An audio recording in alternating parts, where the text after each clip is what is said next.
Olá, moçada, como foram de férias?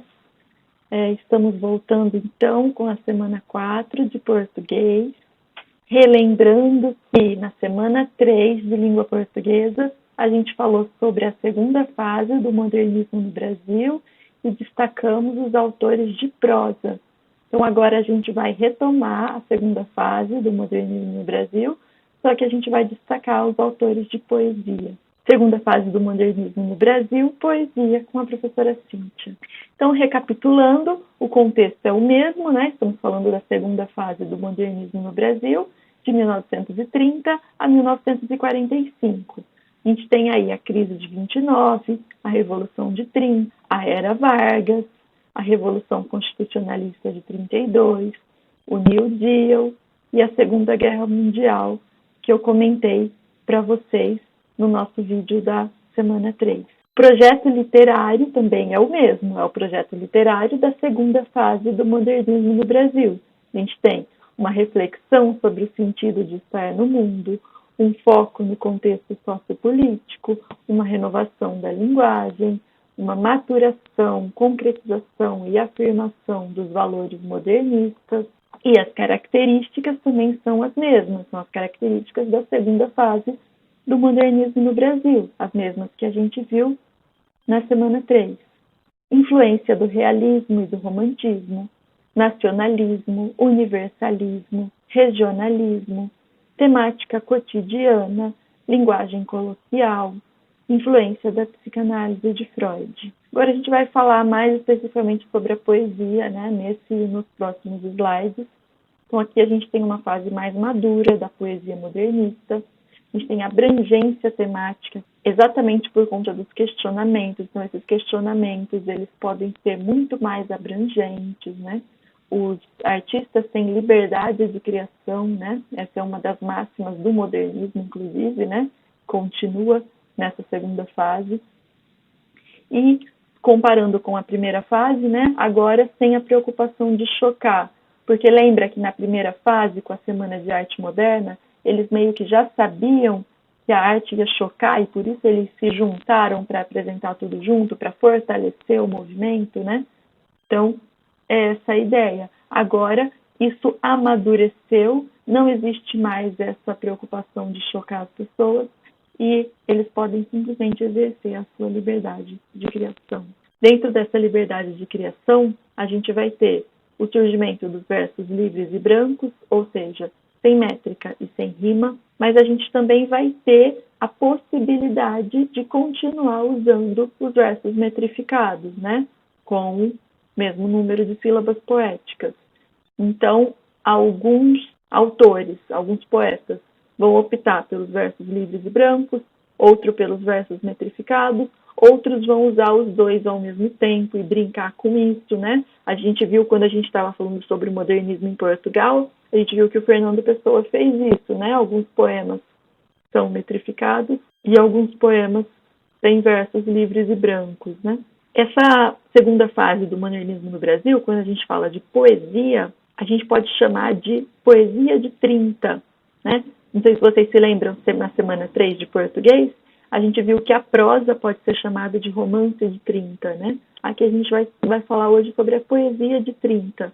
Então, começou na década de 30 e se estendeu até 45, né? E alguns autores, que a gente vai falar aqui hoje, continuaram escrevendo e publicando as suas obras, inclusive depois de 45, depois de acabada essa segunda fase do modernismo no Brasil, né? Então, esse é o marco inicial, né? A década de 30 da poesia para esses autores.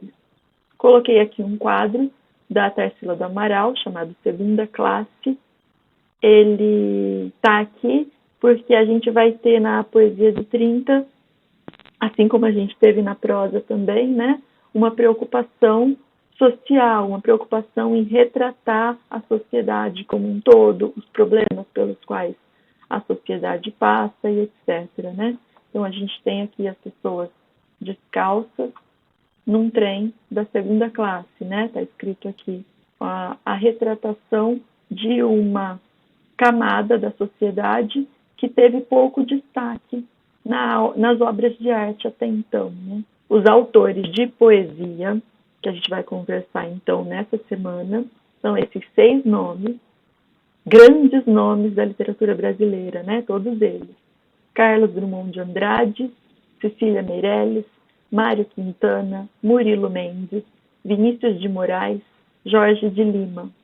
Eu diria que desses 6, o nome de maior destaque é Carlos Drummond de Andrade, né?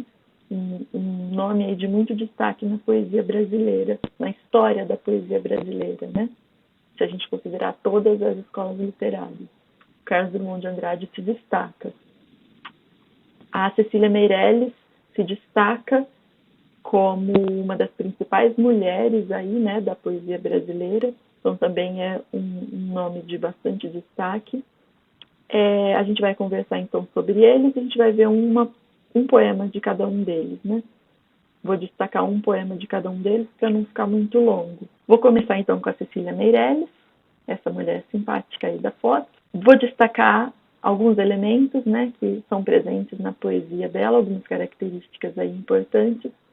A influência do simbolismo, a gente tem uma linguagem musical e cadenciada, a gente tem a influência da psicanálise de Freud, uma descrição do interior, né, das pessoas, de como as pessoas lidam com as situações. Melancolia, fugacidade do tempo fazem parte aí das temáticas, né, encontradas nos poemas da Cecília Meirelles. Retrato. Eu não tinha este rosto de hoje, assim calmo, assim triste, assim magro. Nem estes olhos tão vazios, nem o lábio amargo. Eu não tinha essas mãos sem força, tão paradas e frias e mortas. Eu não tinha este coração que nem se mostra.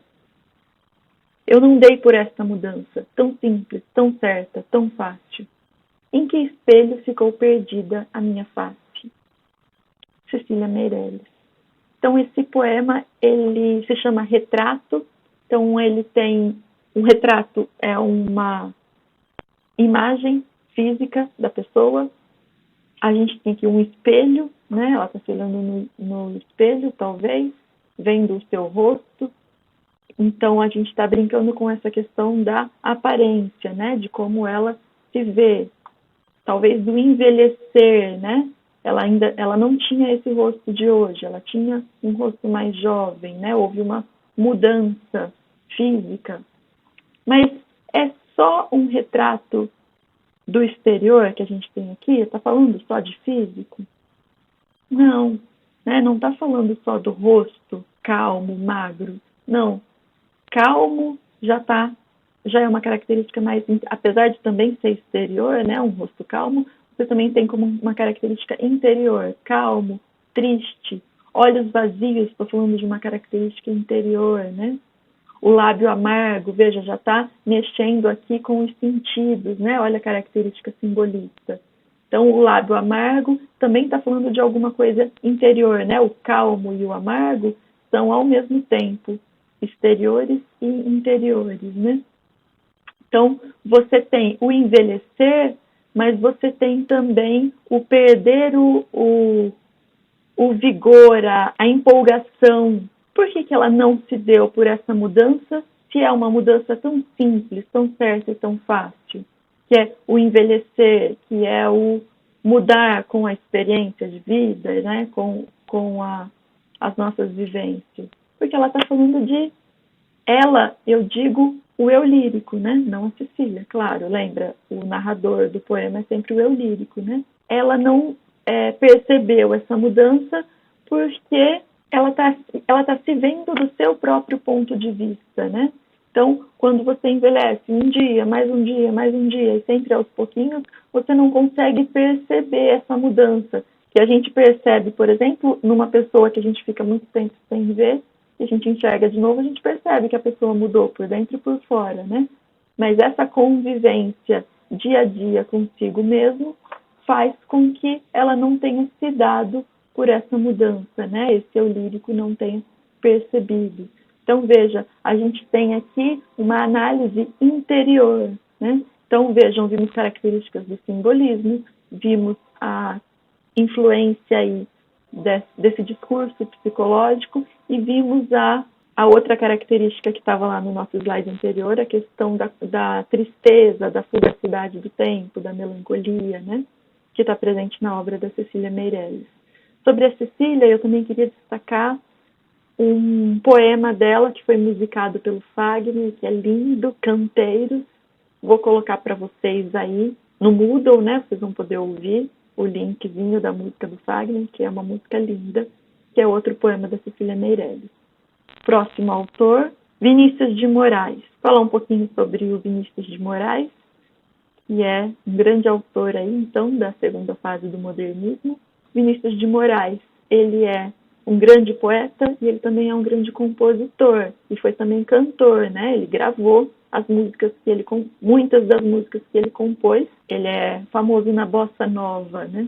Um gênero musical.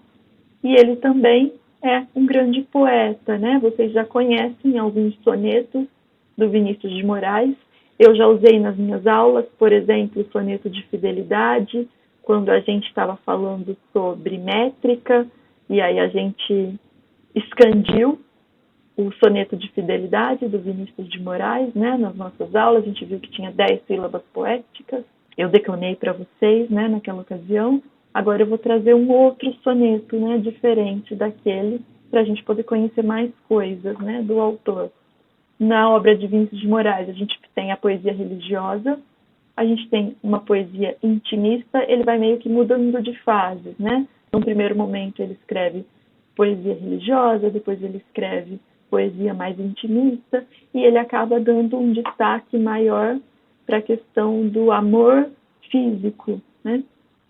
Destaque aqui para a Garota de Ipanema, que é uma música, né, muito famosa do Vinícius de Moraes, famosa no mundo inteiro, né? E eu vou destacar o soneto de separação, né, na poesia. De repente do riso fez-se o pranto, silencioso e branco como uma bruma, e das bocas unidas fez-se a espuma, e das mãos espalmadas fez-se o espanto. De repente da calma fez-se o vento, que dos olhos desfez a última chama, e da paixão fez-se o pressentimento, e do momento imóvel fez-se o drama. De repente, não mais que de repente, fez-se de triste o que se fez amante, e de sozinho o que se fez contente. Fez-se do amigo próximo o distante, fez-se da vida uma aventura errante. De repente, não mais que de repente. Esse soneto, a gente pode pensar aí numa separação, né? Que quando eles estavam juntos era feliz, riso, depois separados, pranto. As bocas antes eram unidas e depois elas se separaram, fez-se a espuma. As mãos espalmadas, as mãos juntas, fez-se o espanto, separou, né? Então, você tem a separação aqui feita por meio de várias antíteses, né? Riso, pranto. Bocas unidas, espuma, quer dizer, bocas separadas. Mãos espalmadas, espanto, né? Juntos, separados. Calma e vento, dois opostos. Então, você tem a presença dessas antíteses durante o poema inteiro, caracterizando a separação e, no geral, caracterizando tudo o que faz parte ou tudo o que faz com que a vida seja uma aventura errante, né? A gente estava falando em versos brancos e versos livres e brancos e versos metrificados, né, presentes no modernismo. A gente acabou de ver o poema da Cecília Meirelles, Retrato, que tem versos livres e brancos, sem nenhuma métrica. Agora eu estou dando esse exemplo do Vinícius de Moraes, que além da gente ter uma forma fixa, é um soneto, né, 2 quartetos e 2 tercetos, a gente tem todos os versos com 10 sílabas poéticas, né, metrificados.